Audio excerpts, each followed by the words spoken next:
Welcome to the new Smart Woodshop. This is a sneak peek for the Smart Woodshop fam.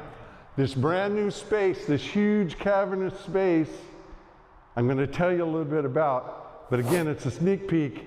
We still have a lot of great videos coming from the old little woodshop before we start filming in the new one. I have this massive 14-foot tall door and these high ceilings. Space is well lit. It's brand new. Nobody's ever been in this shop before.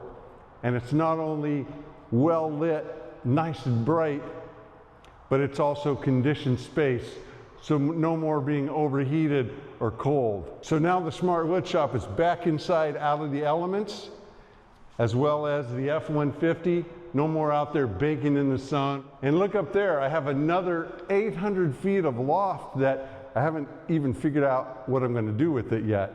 And down in the corner over there, I have a large bathroom with a shower, a big hot water tank, the lap of luxury. If you want to follow along with what's going to happen in the brand new Smart Woodshop space, be sure to subscribe and ring the bell. Mahalo.